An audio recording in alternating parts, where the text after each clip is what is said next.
എല്ലാവർക്കും നല്ല നമസ്കാരം. ഈ മാസ്ക് വെച്ച് ഇങ്ങനെ സംസാരിക്കേണ്ടി വന്നത് അതങ്ങനെ ഒരു സാഹചര്യത്തിൽ നിൽക്കുന്നതുകൊണ്ടാണ്. ഞാനിപ്പോൾ നിൽക്കുന്നത് ചാലക്കുടി ചന്തയിലെ അറവുശാലയ്ക്ക് മുന്നിലാണ്. നിങ്ങൾ ഈ കാണുന്ന അറവുശാല.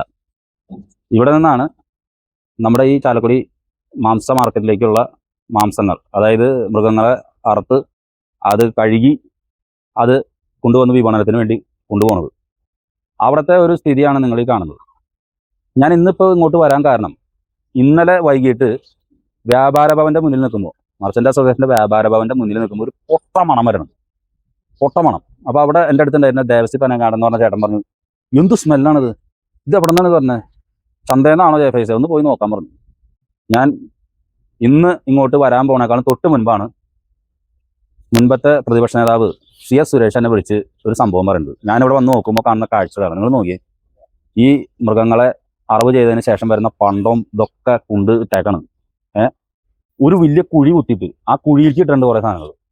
ഇങ്ങനെയാണോ ഈ അറവ് മാലിന്യങ്ങൾ സംസ്കരിക്കേണ്ടത്? ഇതിൻ്റെ തൊട്ടടുത്ത് കുറേ വീട്ടുകാർ താമസിക്കുന്നുണ്ട്. ഇന്ന് ചാലക്കുടി പെരുന്നാൾ ആരംഭിക്കുകയാണ്, ആഘോഷങ്ങൾ.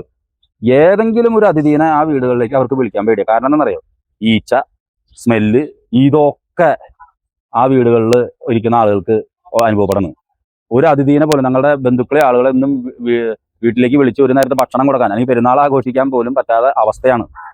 ഈ ഇത്ര ശോചനീയമായ അവസ്ഥ ചാലക്കുടി നഗരസഭയുടെ ഹെൽത്ത് വിഭാഗത്തിന്റെ ഇത്രയും വലിയ വീഴ്ച. എന്താണ് ഈ ഹെൽത്ത് വിഭാഗം ചെയ്യുന്നത്? ഈ ഹെൽത്ത് ഡിപ്പാർട്ട്മെന്റ് എന്ന് പറഞ്ഞ സംഭവം എന്നിട്ടാണ്. മുൻപ് KV പോൾ എന്ന് പറയുന്ന ഒരു കൗൺസിലർ സ്റ്റാൻഡിംഗ് കമ്മിറ്റി ചെയർമാനായിരിക്കുന്ന സമയത്ത് കുറച്ചൊക്കെ ഇത് ഭംഗിയായിട്ട് പോയിക്കൊണ്ടിരുന്നത്. ഞാനിത് കുറച്ച് നാൾ മുൻപ് മുൻ കൗൺസിലറായിട്ടുള്ള സീമ ജോർജിന്റെ ഭർത്താവ് ജോർജ് ചേട്ടൻ ഇവിടെ വന്ന് ഇതുപോലെ ഒരു സംഗതി പറഞ്ഞാണ്. അപ്പൊ അന്ന് ഞാനിത് ശ്രദ്ധപ്പെടുത്തിയപ്പോൾ നഗരസഭ പറഞ്ഞു, ഇപ്പോൾ തന്നെ അവസാന പ്രശ്നങ്ങൾ പരിഹരിക്കുന്നു. ഇവിടെ മുഴുവനും ഈ മാലിന്യം കൊണ്ടിട്ട് ഇതെന്താണ് ഈ കാണുന്നത്, പണ്ടം പടലും മുഴുവൻ കൊണ്ട്. ഇനി അതിനേക്കാൾ വലിയൊരു സംഭവം എന്ന് പറഞ്ഞാൽ, നിങ്ങളിപ്പോൾ ഈ കാണുന്ന ഒരു കിണർ കണ്ട, ഈ കിണറ്റിലെ ഇതുപോലത്തെ ഉള്ള വെള്ളം എടുത്തിട്ടാണ് ഇവിടുത്തെ ഈ അറവ് ചെയ്തതിന് ശേഷം തന്നെ ഈ ഇറച്ചി മറ്റു സാധനങ്ങളും കഴുകണത്. ആ വെള്ളം നിങ്ങൾ നോക്കി നോക്കിയേ.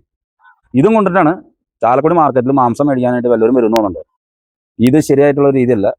ഇവിടെ കുഴി കുത്തി അതിൻ്റെ ഉള്ളിൽ പണ്ടം സാധനം വാരി വലിച്ചിട്ടുണ്ട്, അതിന്റെ സൈഡിലും വാരി വലിച്ചിട്ടുണ്ട്. യാതൊരുവിധ ക്രമീകരണങ്ങളില്ലാതെ ചാലക്കുടി നഗരസഭയുടെ ഹെൽത്ത് വിഭാഗം ഈ വക പരിപാടി. എന്തിനാണ് ഈ ഹെൽത്ത് സ്റ്റാൻഡിംഗ് കമ്മിറ്റി എന്ന് പറഞ്ഞൊരു സ്റ്റാൻഡിംഗ് കമ്മിറ്റി വെച്ചാൽ എന്താ? വെറുതെ സ്റ്റാൻഡായിട്ട് നിൽക്കാൻ വേണ്ടിയിട്ടാണ്. എന്തെങ്കിലും ഇടപെടൽ നടക്കണ്ടോ? വളരെ മോശമായിട്ട് അനുദിനം ഇത് ഏറ്റവും ശോചനാവസ്ഥയിലേക്ക് പോകുന്നു. തൊട്ടടുത്ത് താമസിക്കുന്ന വീട്ടുകാർക്ക് നിലക്കള്ളില്ലാത്ത രീതിക്ക് എത്തിക്കുന്നു. ഈ ഭാഗത്തേക്ക് വരാൻ പറ്റാത്ത സ്ഥിതി ആയിക്കൊണ്ടിരിക്കുകയാണ്. ഈ സ്ഥലം അറവുശാലയാണോ അതോ വിസർജനാലയാണോ? തീട്ടത്തിന്റെ മണം ഇതിനേക്കാളും നല്ലതാണെന്നാണ് പറയാനുള്ളത്. അത്രയേറെ മോശപ്പെട്ട രീതിയിലാണ്. അപ്പുറത്തിറങ്ങുന്ന ടൗണിലേക്ക് വരെയാണ് ഇതിന്റെ സ്മെല്ല് പോകുന്നത്. എന്ത് തേങ്ങയ്ക്കാണ് ഇവിടെ ഹെൽത്ത് ഡിപ്പാർട്ട്മെന്റിൽ ഉദ്യോഗസ്ഥരാന്ന് പറഞ്ഞിട്ട് ആളുകൾ നടക്കുന്നത്? വല്ലതും ചെയ്യുന്നുണ്ട്, എന്തെങ്കിലും ഇടപെടുന്നു. ഇത്ര പോക്കറ്റ് രീതിയിലുള്ള സംവിധാനം അറിയില്ല. അത്ര മോശമായിട്ടുള്ള സംഗതിയാണ്. ഒരു പെരുന്നാളായിട്ട് അവിടുത്തെ ഇതിന് താഴെയുള്ള വീട്ടുകാരെ അനുഭവിക്കുന്ന അവസ്ഥ അവരുടെ വീട്ടിൽ ചെന്ന് കഴിഞ്ഞാൽ അറിയാം. ഇമാതിരി മണം. ഞങ്ങളെ സംബന്ധിച്ചോളം നേരത്തിൽ ഭക്ഷണം കഴിക്കാൻ പറ്റില്ല. കാരണം ഇവിടുത്തെ മണം വരുന്ന സമയം അനുസരിച്ചിട്ട് വേണം ചോറെടുത്ത് വയ്ക്കാൻ. കാരണം ഒരു മണം, ഒരു കാറ്റിൻ്റെ ഒരു മണം വന്നാൽ അപ്രദേശത്ത് ഒരാൾക്ക് പോലും ഒരു അല്പം പോലും ഭക്ഷണം കഴിക്കാൻ പറ്റുന്നില്ല. ഈ ഇവിടുത്തെ ഏറ്റവും വലിയ കുടിവെള്ള സ്രോതസ്സാണ് ഈ പാടം എന്ന് പറയുന്ന സംഭവങ്ങൾ നമ്മൾ പണ്ടേ പഠിച്ചിട്ടുള്ളത്. പക്ഷേ ഈ പാടത്ത് മുഴുവൻ അഴുക്ക് വെള്ളങ്ങളും ചെളിയും ആണ്.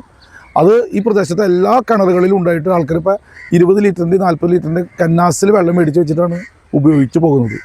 വീട് വിൽക്കാൻ എന്ന് വിചാരിച്ചാൽ പല ആളുകൾക്കും അത് സാധിക്കുന്നുമില്ല. കാരണം ഈ മാർക്കറ്റിൻ്റെ മണവും ഈ വെള്ളത്തിൻ്റെ സ്രോതസ്സും കാരണം.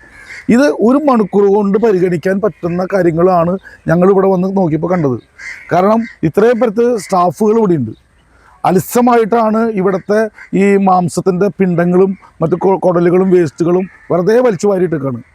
ഇത് ഒരു പ്ലാൻ വെച്ച് അപ്പനൊക്കെ സ്ഫുടം ചെയ്യാനോ അല്ലെങ്കിൽ മറ്റ് എന്തോരം രീതികൾ ഇന്നത്തെ ഈ കാലഘട്ടത്തിലുണ്ട്.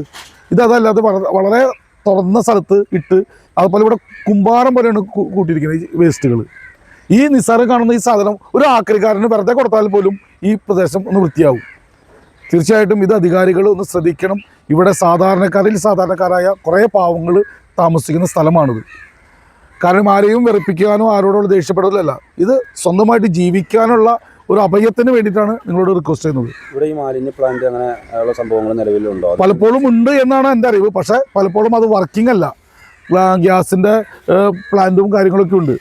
പക്ഷെ അതൊന്നും വർക്കിംഗ് ആണോ എന്ന് എനിക്ക് കൃത്യമായിട്ട് അറിയില്ല. ഞാൻ ഇന്നലെയും മിഞ്ഞാന്നുമായിട്ട് 2 ദിവസമായിട്ട് ഒരു പരിപാടി പോലും വീട്ടിൽ കൊടുക്കാനോ ഒരാൾക്ക് ഒരു ഭക്ഷണം കൊടുക്കാനോ പറ്റുന്നില്ല.